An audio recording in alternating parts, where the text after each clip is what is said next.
Assalamualaikum warahmatullahi wabarakatuh. Kembali lagi kawan di Legenda Catur Dunia, masih dari video World Rapid Chess Championship 2024 hari kedua. Hari kedua tadi di kategori Open memainkan 4 babak, begitu juga untuk kategori Women-nya 4 babak. Ada perbedaan jumlah babak ya, di kategori Open memainkan 13 babak, kategori Women 11 babak. Karena memang ada selisih jumlah peserta. Pesertanya Open lebih banyak kawan. Di hari kedua kawan, kategori Open ada 4 pemain yang mempunyai 7 poin yang sama. Ada Volodar Mursin, Grandmaster muda Rusia kawan, dengan 7 poin bersama Jan-Christoph Duda tak terkalahkan sejauh sampai babak ke-9 ini. Memetik 5 kali menang dan 4 kali remis. Arjun Erikaishi ataupun Alexander Grischuk ini sempat kalah ya. Arjun kalah oleh Sam Sevian di babak ketiga, Grischuk kalah oleh Brandon Jacobson. Sama-sama kalah oleh Grandmaster Amerika Serikat kawan. Dan diikuti yang lain, dan seperti yang kalian lihat kawan, di sini sampai posisi ke-25 tidak ada Magnus Carlsen kawan. Dan Dubov hanya bermain remis saja kawan. Di hari keduanya baru memetik kemenangan di game 9. Tapi ada game yang cukup bagus dari permainan Dani Dubov pada babak kelima yang sempat kita lewatkan. Nah, kita akan ulas permainan Dani Dubov di video ini kawan. Karena tadi kawan saya cari-cari game yang bagus di hari kedua dari babak ke-6 kawan. Dan babak ke-8 admin belum cek juga. Di babak 9 admin hanya cek di papan-papan teratas saja kawan. Game-game yang admin cari untuk bisa kita ulas, ternyata belum ada game yang cukup bagus kawan. Mungkin kawan-kawan sudah mengecek ya game-game yang lain. Babak 8 seperti apa, babak 7, babak 6 kawan seperti apa. Mungkin kalian menemukan game yang bagus, silakan kalian rekomkan ya. Kalian tulis di kolom komentar. Nah, nanti coba kita otak-atik. Ya, admin kesulitan lah kalau mengecek satu persatu semua game. Admin jadi nggak punya waktu untuk langsung upload atau langsung rekaman kawan. Admin menemukan game yang bagus dari Dani Dubov di babak kelima. Nah, itu saja yang akan kita ulas kawan. Bang, Magnus kemana bang? Coba kita cek kawan. Magnus terlempar dari 25 besar. Coba kita cari ya. Coba kita klik show all. Magnus ada di posisi keberapa kawan? Ya, jauh sekali ya. Nggak ada Magnus di sini. Kemana Magnus ini? Oh, Magnus kawan. Magnus ada di urutan ke-76. Ada apa dengan Magnus? Di hari keduanya bisa memetik kemenangan pada game ke-6. Kemudian game... Kenapa ini? Game 9 ada apa dengan Magnus ini? Apakah Magnus tidak main game ke-9 ini kawan? Main kok tadi. Magnus tadi main kok di babak 9. Admin, coba kita cek lagi ya. Apakah ada gamenya Magnus Carlsen? Kita cek di sini saja. Carlsen. Iya kawan, di sini game ke-9 Magnus kok nggak ada ya? Ada apa dengan Magnus? Coba kita lihat di sini.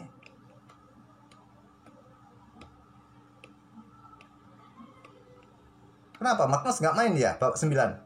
Ada apa? Apakah kalian tahu kawan sebabnya? Silahkan kalian tulis di komentar. Mungkin di video nanti siang ya, admin coba update apa yang terjadi di game ke-9 dengan Magnus kawan. Kok di sini nggak ada game Magnus? Oke, kita lewati saja ya. Ada apa dengan Magnus? Coba admin cari info lagi. Memang saat admin sedang rekaman ini baru 10 menitan kawan, babak 9 selesai. Tadi sempat kok admin kalau tidak salah melihat papan permainan Magnus Carlsen. Oke, kita lewati saja. Kita update hasil di kategori women-nya. Bagaimana posisi Iren Karisma Sukandar kawan? Kita langsung saja. Nah, sampai babak ke-8 untuk kategori Open, maksud saya kategori Women ini ada 3 pemain ya, yang mempunyai 6,5 poin yang sama. Ju Wenjun, Harika Tronovali, Hampi Koneru, 6,5 poin. Kita lihat Iren berada di, ya naik kawan, posisi Iren naik. Kemarin saat admin upload video Iren berada di posisi ke-27, sekarang Iren naik kembali di posisi ke-14. Di hari keduanya kawan, Iren ini memetik 3 kali menang. Dan sempat kalah di game ke-6 oleh internasional Bibisara Asoboyeva. Bibisara ini juara dunia Blitz 2 kali berturut-turut tahun 2021-2022 kawan. Nah, kemudian memetik kemenangan 2 kali berturut-turut. Game 7, game 8 ini juga bagus kawan. Permainan Iren melawan Alice Lee. Saya tadi melihat sekilas permainan Iren.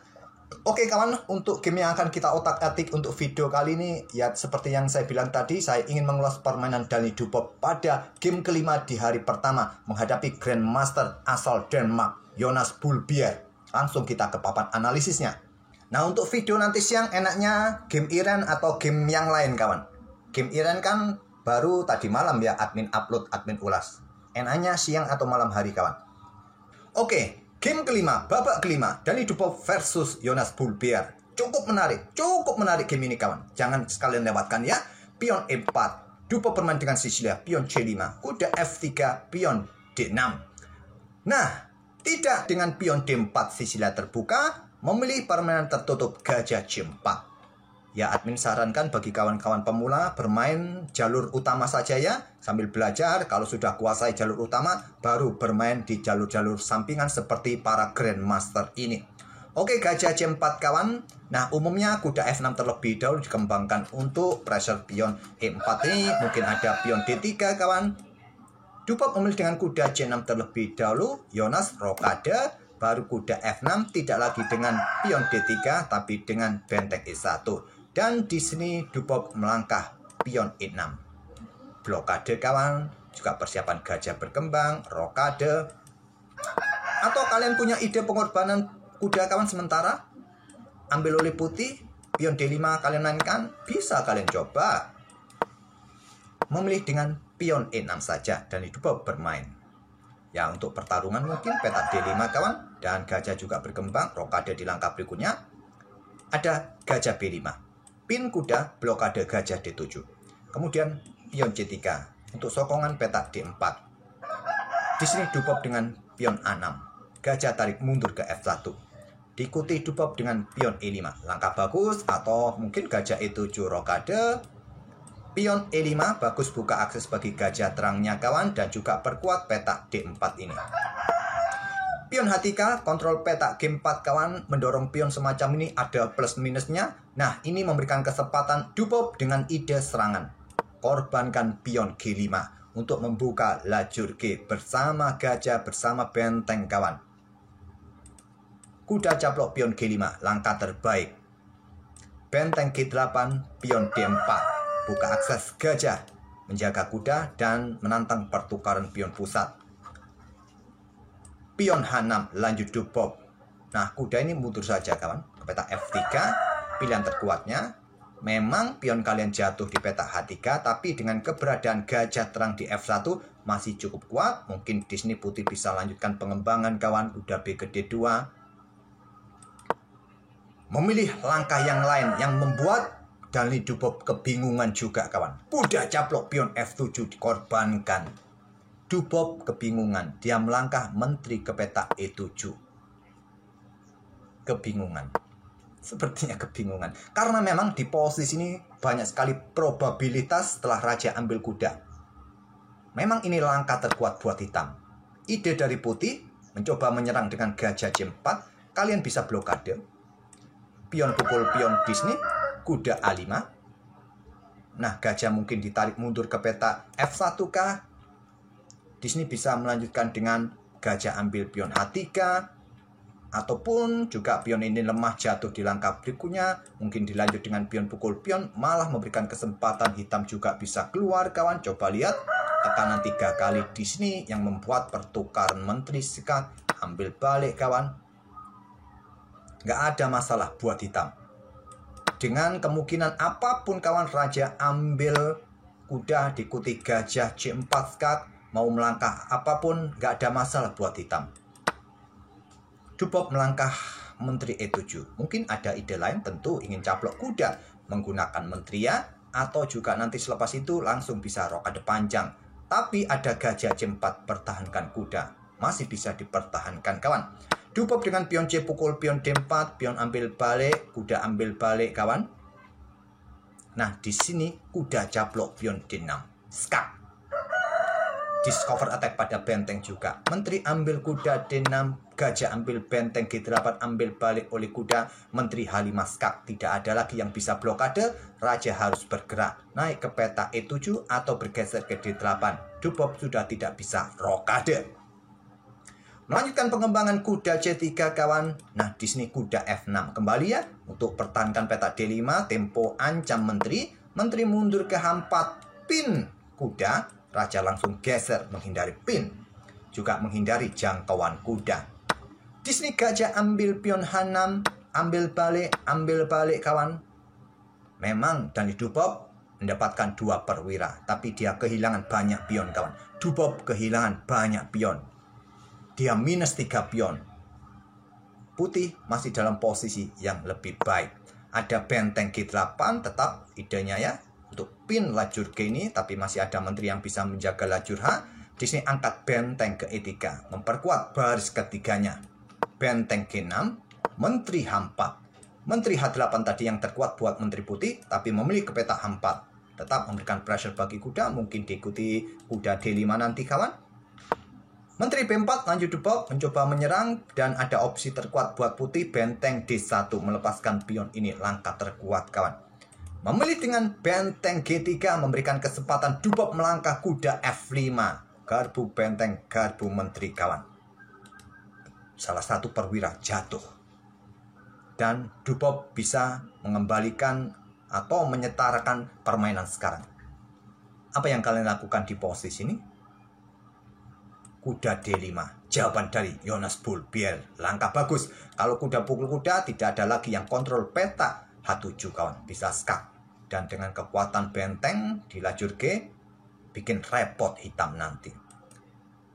Di sini kawan Dubov melangkah menteri ke peta D4. Tetap kawan memposisikan diri untuk pin pion ini. Agar pion tidak macam-macam terhadap kudanya. Ya kalau ambil pion yang di sini temponya ancam benteng kawan. Ya bisa berlanjut dengan langkah seperti ini. Kalaupun menteri ambil benteng skak, raja bergerak ke petak H2. Posisinya masih cukup nyaman. Coba lihat kalian lanjutkan seperti apa di posisi ini kawan. Apakah kalian caplok kuda ini? Ya benteng pukul benteng. Kalau menghindari ancaman mundur ke sini. Ya repot juga kawan ya. Repot juga.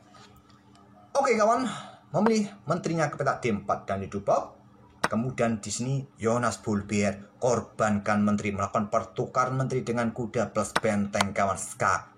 Raja geser. Kalau geser ke tempat yang lain sangat leluasa ya. Geser blokade laju pion. Jonas Bulbier melanjutkan pertukaran kuda pukul kuda F6. Ambil balik oleh menteri dan Jonas Bulbier keluarkan benteng E1 untuk menekan pion di sini. Masih cukup imbang. Menteri masih ada dukungan gajah. Tapi harus berhati-hati juga kawan. Ini yang bikin repot. Yang bikin repot ini, kerucil ini kawan. Yang bikin repot. Raja harus membendungnya. Gajah F5. Ingin predali pion kawan. Dan di sini ada ide bagus dari putih. Supaya pionnya aman. Dan tidak ada gangguan juga pion pusat hitam. Korbankan pion kawan. Kalau tidak, pion ini akan didorong. Nah, kalau sekarang gajah ambil pion di sini, pion didorong. Kehilangan gajah, putih menang. Jadi Dubov terpaksa ambil pion H4, dia kehilangan pion E5. Ancam gajah kawan, dan gajah tarik mundur ke petak. Maksud saya menteri tarik mundur ke petak F6. Jaga gajah sekaligus petak E7-nya.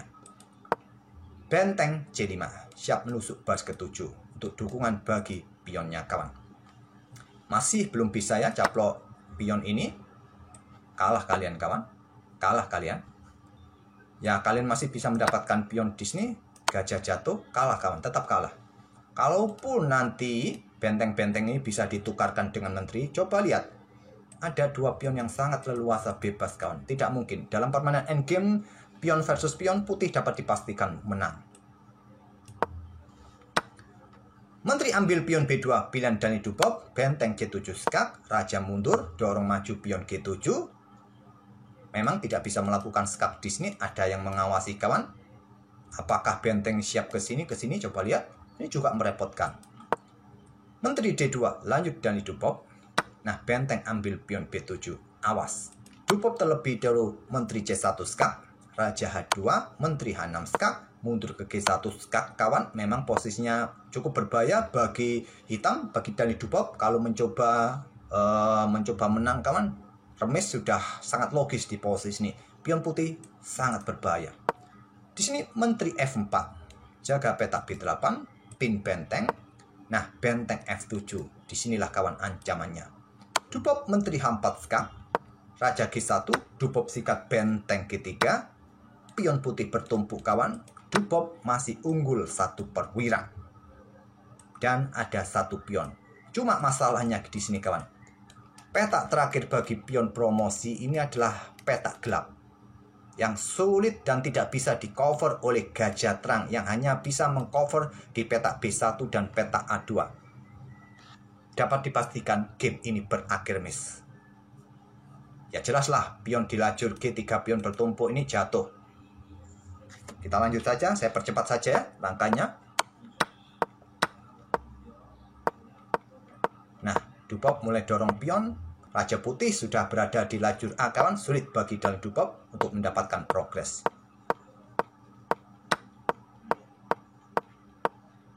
Dan Dupop simple melangkah Raja B3 settle mid kawan, remis. Kenapa tidak dorong pion kawan? Seperti yang saya sebut kawan, petak terakhir, petak pojok yang paling sudut ini petak gelap yang tidak bisa di cover oleh gajah ini. Nah, kalian melangkah seperti itu ya, langkahnya ya seperti ini aja kawan. Naik-naik di baris kedua petak A2, petak B2, skak di sini ya geser ke sini. Kalau ada skak di sini ya tinggal mundur ke sini, nggak ada masalah. Mau apa kalian? Maju raja? Percuma juga ya. Pion G6 dikorbankan. Nah, coba lihat. Settlement kawan. Settlement. Mau bergerak apapun terserah kalian. Sulit kawan, settlement. Kalau mau skak mat, ya posisi raja lawan harus berada di ruang terang. Sama dengan gajah punya kalian, terang atau gelap. Tergantung di situ. Oke, itulah kawan permainan Danny Dupop di hari pertama babak kelima menghadapi Grandmaster Denmark Jonas Bulbier. Luar biasa permainannya, sangat menarik tadi permainannya kawan. Dan Danny Dupop di hari kedua memetik 1 kali kemenangan, 3 kali remis kawan. Oke, semoga bisa menghibur kalian. Sekali lagi, tidak semua game yang admin cek. Tolong berikan admin rekom ya, game mana yang bagus untuk kita ulas buat nanti siang dan nanti sore. Terima kasih kawan, kita akan bertemu di video-video berikutnya. Jangan lupa tinggalkan jejak kalian, like, komen, serta subscribe bagi kawan-kawan yang baru mampir. Terima kasih. Wassalamualaikum warahmatullahi wabarakatuh.